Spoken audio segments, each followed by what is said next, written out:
Marvel movies are awesome. They make tons of money and everybody loves them. The Marvel TV shows, you have some good ones. And then you have... What the hell is that? But now that the same people that make the movies are making the TV shows, I felt like this is a perfect time to rank 14 Marvel shows from worst to first.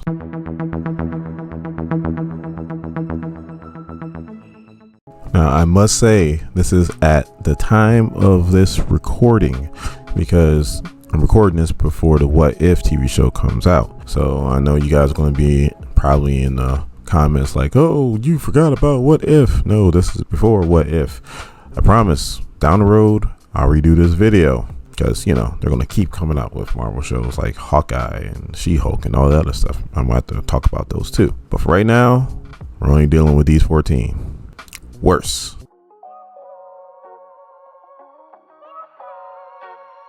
Cloak and Dagger. The production value was really bad, especially for like a freeform show. It just, the storyline moves slow. I don't know how it got 2 seasons, but it did get 2 seasons because the first season was bad. The second season wasn't that much better. I mean, there's so much they can do with Cloak and Dagger that in comics they use Cloak and Dagger all the time. Cloak more than Dagger. I mean, I like how they brought in Roxxon oil. That was pretty cool, but it just didn't move the way I thought it should, and it should have looked a hell of a lot better. So that's why Cloak and Dagger is my worst Marvel TV show.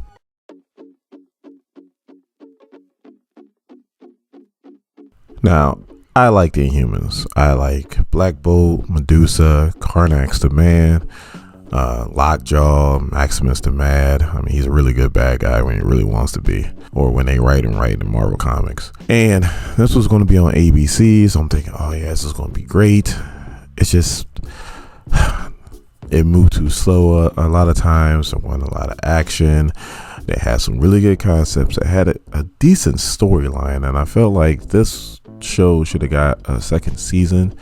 And the way that they were going, the second season would have been a lot better than the first season, and it might have saved it. But that first season was so bad, they just cut bait and just ended it. So I really like the Inhumans. I really do. I wish this would have worked out, but yeah, it didn't for this iteration. So this is my second worst Marvel show.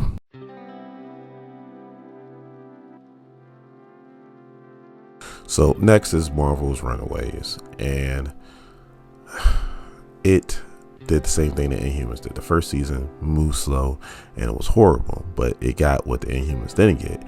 It got a second and third season, and the second and third season got better and better. Like I said, overall, it wasn't a horrible show. It just didn't wow me like I thought it would. So, but it did have one saving grace: Morgan Le Fay. Look, she bending over. Lord have mercy. The Lord is my shepherd. He know what I want. And Lord knows I want Morgan Le Fay. She can enchant me anytime. Marvel's Runaways.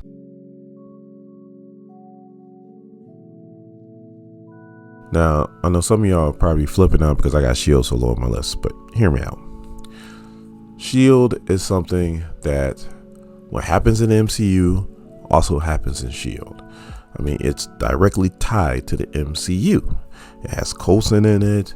I mean, and I love the idea of S.H.I.E.L.D. I love Nick Fury, whether it be the white one in the comics or Samuel Jackson, who's my boy. Love Samuel Jackson. He's one of my favorite characters in the MCU.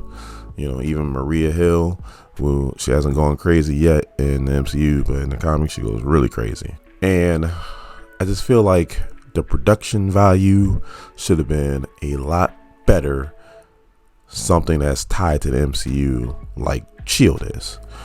And I hope I'm not spoiling anything.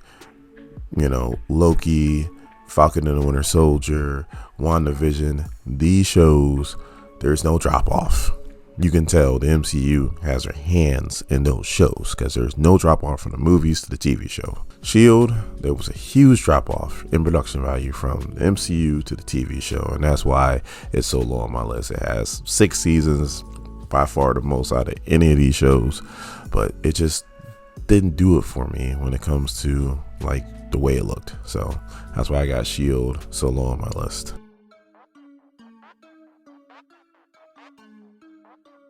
Next, we have Iron Fist. A lot of people hated Iron Fist. I actually liked Iron Fist, especially the first season. You know, it was really cool. The production value was good. I liked how they pretty much kept the storyline from the comic books. They pretty much kept it firstly the same in the TV show. It was going great. Then season 2 came out, and then they had first his sworn enemy taking the Iron Fist, and then they had his girlfriend getting the Iron Fist. I'm like, okay, that's just something that's Danny Rand. Danny Rand is Iron Fist, and I just didn't like how they started to do that. So it started to come off the rails. It might have got a third season, but we all know what happened. Disney pretty much canceled everybody because they're going to start coming out with their own TV shows. So, but yeah, the second season wasn't that great, and that's why it's so low on my list today.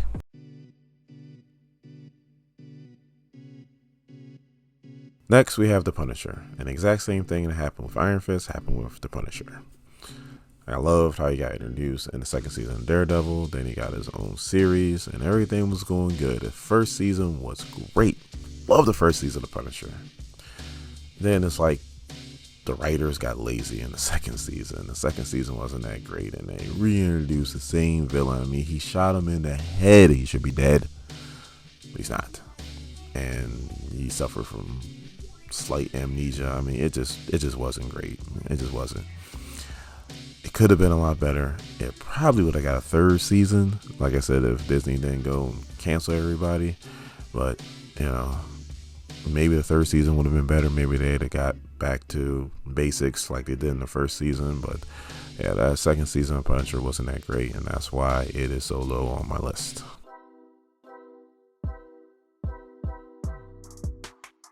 Now, I really did like The Defenders. I only had one gripe with it, and we'll get to that. But I loved how, you know, they put all 4 of the superheroes together. I loved how they did the fight scenes that was like straight out the Avengers. How they would take the camera and they would pan it around to where you saw, you know, the whole room and all the superheroes fighting, and then you would see, like, you know, them helping each other out if one was getting overwhelmed. That was really cool. The storyline was good until it got to the Elektra part, where they tried to bring her back and make her like this ultimate weapon, and then when she came out, she was like normal, and she wasn't really doing anything special that an ultimate weapon should be doing. So I felt that's where it kind of got kind of stupid.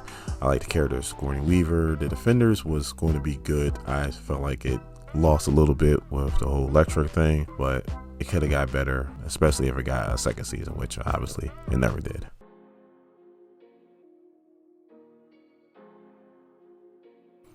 Luke Cage. So the first season was one of the best seasons of a TV show ever. I mean, Luke Cage was just great. I mean, I like how he got introduced in Jessica Jones, how they had a nice little romance, because in comics they actually get married and they have a kid. They were going to go a different route, it seems like, in Netflix, or maybe they would eventually found each other again, who knows. But you know, and then the first season, Luke Cage was fantastic. I like how Netflix didn't shy away from using the N-word, because, you know, you're in Harlem. That's what happens there. So, I mean, it was really good. Second season came out, and I'm like, it just, again, it's like the writers got lazy. And I just didn't think the second season was as good as the first season, even though it seemed like they were trying to move Luke Cage to being a bad guy, which would have been interesting, especially for a third season. Might have made the third season really good, but I mean, the reason why, again, it's where it's at on my list is because the first season was great, but the second season fell off. So that's why I have Luke Cage at this point.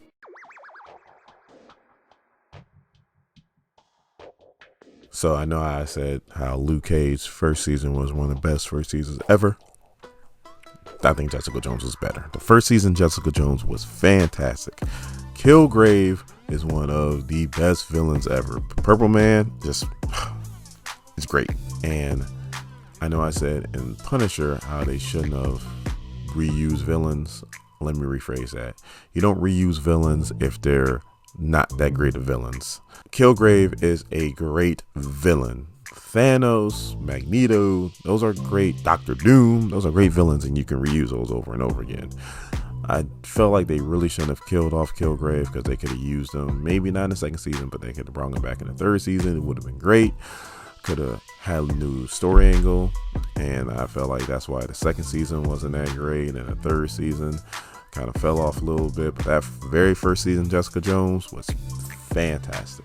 Love the first season, Jessica Jones, and that's why it's where it's at on my list.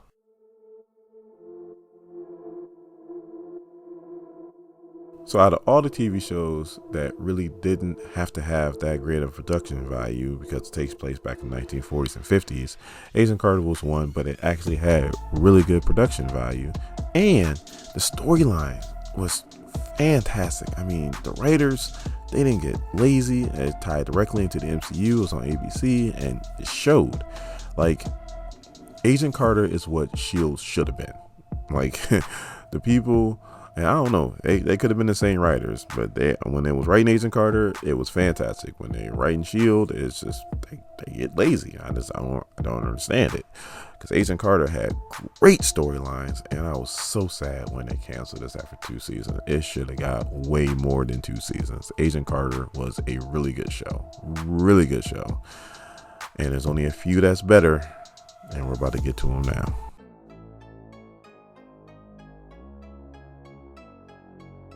So next we have Daredevil, and just like Agent Carter, Daredevil had 2 really good seasons. I mean, God, it's the thing that started off for Netflix was Daredevil, and it's the best show that they had on there. I mean, the first season was great. The second season was just as good as the first season. The third season kind of fell off a little bit, but not that much. And Vincent D'Onofrio is like the best Kingpin ever. God, I hope when they bring in the Kingpin in the MCU, they use him. I hope they use all these characters, to tell you the truth. You know, when they want to introduce all these characters, they just go to the Netflix actors, bring them in. I made a video about it. I'll put it in the description, and I'll also have a tag showing up there here in a minute. But yeah, I feel like Disney should use all these characters, but Daredevil was one of the best superhero shows ever, and there's only 3 that are better. I think you guys know what those 3 are, but yeah, Daredevil, really good, and it's the best Netflix show that was on there.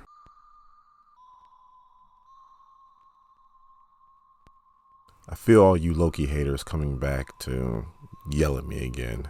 If you want to know what I'm talking about, just check out my Black Widow reaction video. I'll have a link in the description. Plus, I'll have a card. So, yes, this is my 3rd best Marvel Studios TV show.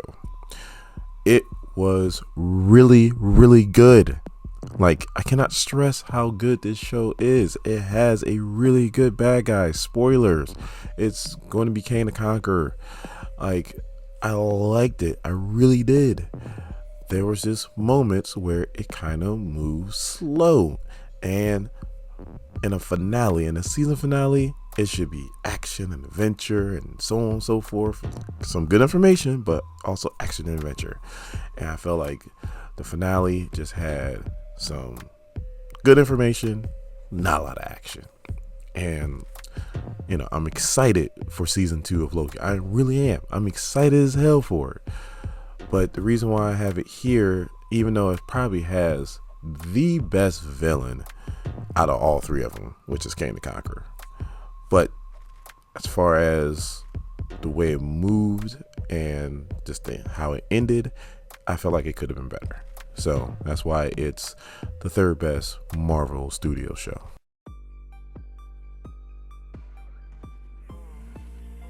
Now, WandaVision started off extremely extremely slow. When I mean slow, it was slow. I almost was losing hope for this TV show. I'm thinking, yeah, this is probably going to be like the third best one. And then it picked up, and then it picked up, and it kept picking up, and it ended fantastically. We got great new characters. We got Spectrum. We got a new form of Vision.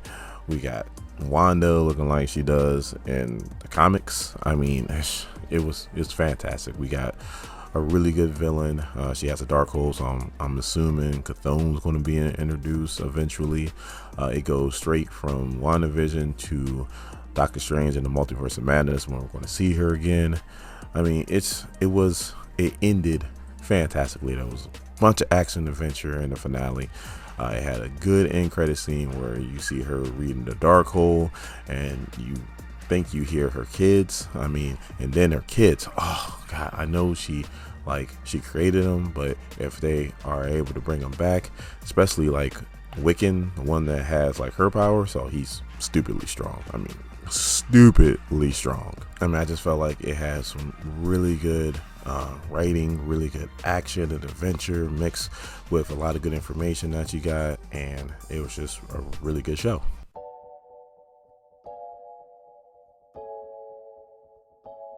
Falcon and the Winter Soldier is the best Marvel TV show I've ever watched.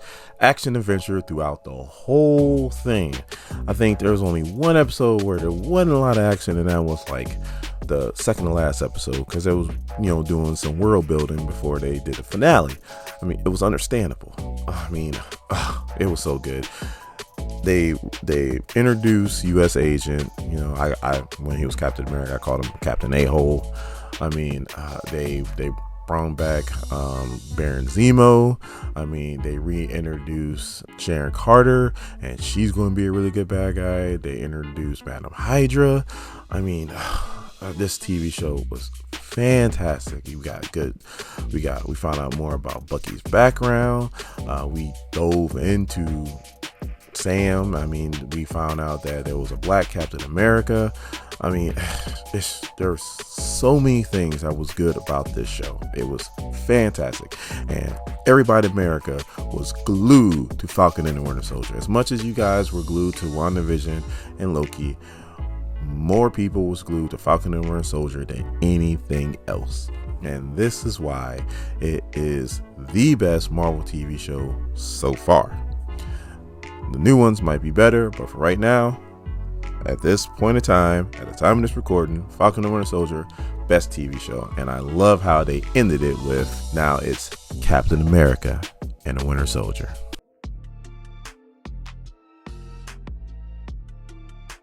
And that is my list. Now, I know I'm probably going to get ridiculed in the comments. Come on, bring it on. I stand by my list. I felt like I gave enough good information to rank worst to first when it comes to the Marvel TV shows. In saying that, if you are new here to SEM, please hit the subscribe button and become part of this SEM Nation. Once you become part of this nation, that bell notification, you'll know when the video comes out. And if you like this video, please give me a thumbs up. My name is Dorian. This is SEM. Thank you guys for watching my videos. I really do appreciate it. And you guys have a good day.